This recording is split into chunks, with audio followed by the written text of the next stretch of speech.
afternoon, guys. How's it going? What's happening today?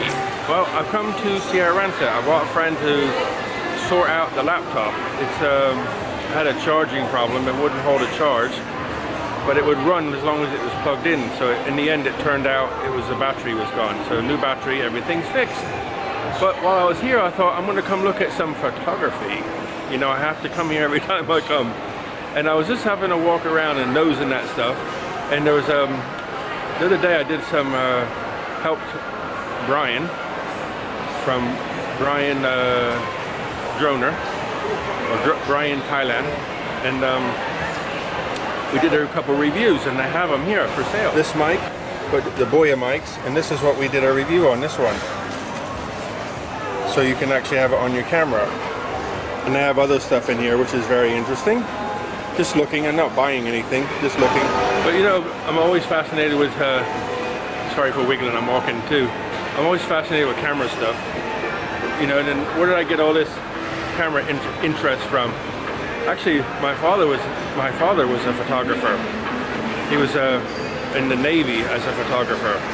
And he taught me how to develop pictures when I was about 8 or 9. And then 8 or 9 years old, I started developing black and white film in a dark room, taking it actually out of the spool and developing it. Look at this.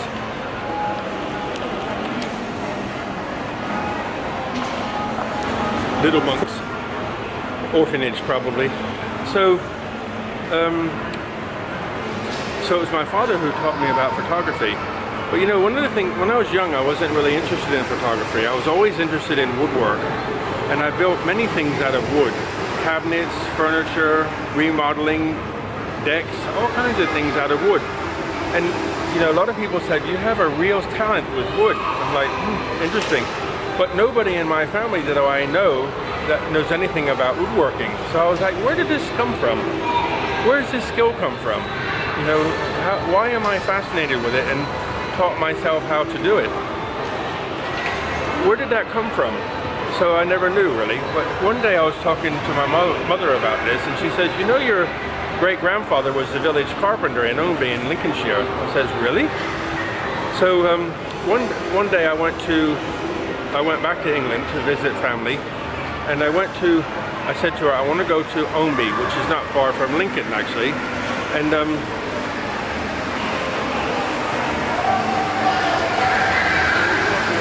so we went to Ownby, and we went to the village, and she showed me where the house was. So I actually got out because I heard the wood workshop was still there from my great-grandfather. It's actually made out of stone. So I started nosing around, looking in the window, and from behind me there was a house, and a guy come outside, and it turned out it was my Uncle Graham on my mother's side, another, you know, somewhere down the lineage. So somebody drilling now, making a noise. So he come over and started talking. I introduced myself, and then my mother seen him come out, so she come out, and we all started talking. We went in the house, had a cup of tea and biscuits and talking. So he let me go in the workshop and take some pictures, and I was like, it's like I felt like I went home. So I'm actually in my great-grandfather's workshop where he made wheels, he made coffins and all sorts of stuff like that. But what I didn't know, that years before that, my father actually met him and took some pictures. So like these pictures were like 50 years old that he took of my great-grandmother and my great-grandfather at that area where my mother was born. So just recently, my mother said these pictures that all the family have are really, really faded.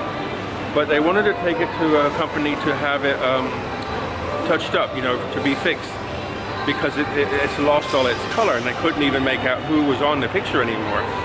But it was very, very expensive, so I asked her to send me the pictures. So she sent me the pictures, I scanned them, and then I was going to take that image to somebody to have it doctored to make it better. And they wanted 1,000 baht per picture, and they said they will only get 70 to 80% restored. Like, well, let me try first. So I tried myself, and I restored it to the same standard. Probably like 85, maybe 90%, something like that. And what I then did is got them printed and sent them back to England, and everybody was really happy. So Over 50 years ago, my father took the pictures. 50 years later, I restored the pictures. Isn't life funny how everything's interwoven? So all the way back then, I was like 8 or 9, 10 when he took the pictures. No, I must have been like, it might have been even more, maybe 55 years ago, something like that. He took the pictures. And then I restore them in 2019, send them back. I got an email from my Aunt Jenny last night, and she said how happy she was with the pictures. So my father taught me photography. I kept photography going.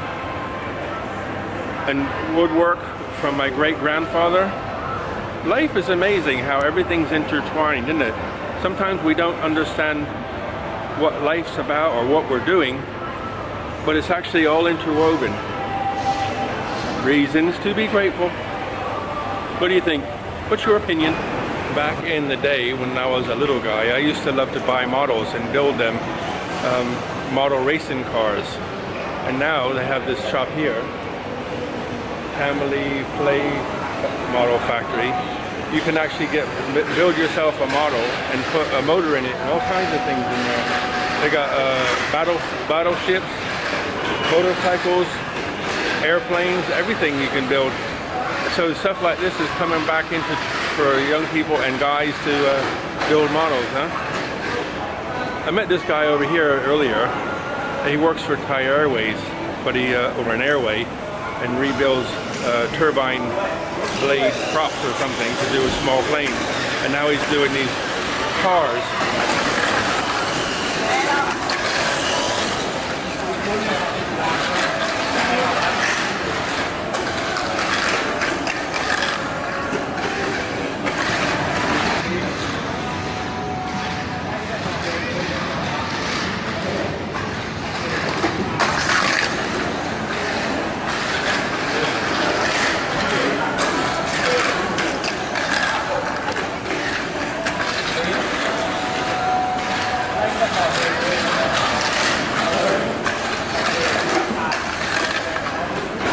So you can do modeling again if you want to, and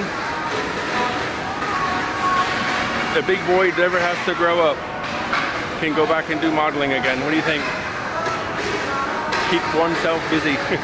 Boys, always got something to do. So I'm getting some help to decide which laptop to get. What do you think? Good? Good? I don't actually need a laptop yet. I'm still doing, keeping the one I've got going, and it's doing okay. But when I do video and rendering, it takes a while. Sometimes it takes a while to open software and things like that. So I'm going to clean all the temporary files out, reg edit, reg clean, all that sort of stuff. But I still am allowed to look. And I always use Dell because I've used those for years and years and trust them. So I was just looking at a Dell gaming machine here, 50,000 watts with an SSD drive and all that sort of jazz in it. So just looking at the moment. So I'm just looking at this laptop. I got a brochure for the laptop because they don't actually have the Dell gaming machine in the store, but they do have this one.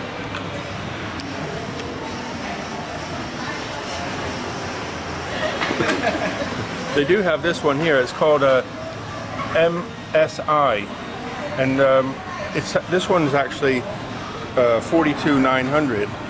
It's not as fast as the Dell, and the Dell has on-site service, but the screen is bigger. So this is actually a gaming machine. The screen is 17.2 inches, which is bigger than the Dell. It's got SSD and all the rest of it. On the Dell, it's actually more powerful, but Dell doesn't have a 17-inch monitor on their laptop. So I was thinking, this is a gaming machine, so for actually editing, you don't need that much power, but it's the rendering where you need the power. So like for me right now, a 15-minute video can take almost an hour to render. That's basically means to turn all your bits and pieces of video and pictures and everything and sound all into one MP4 file to upload. So I'm not going to buy it today, but I'm just thinking if I can get my the one I have to keep working, then I'm going to keep using it. But eventually I'm going to need a new one. But this MSI one is apparently from Taiwan, whereas I've used Dells forever. I work in the IT department with a company that only use Dell, and I know their service, so they're very, very, very good. Any comments?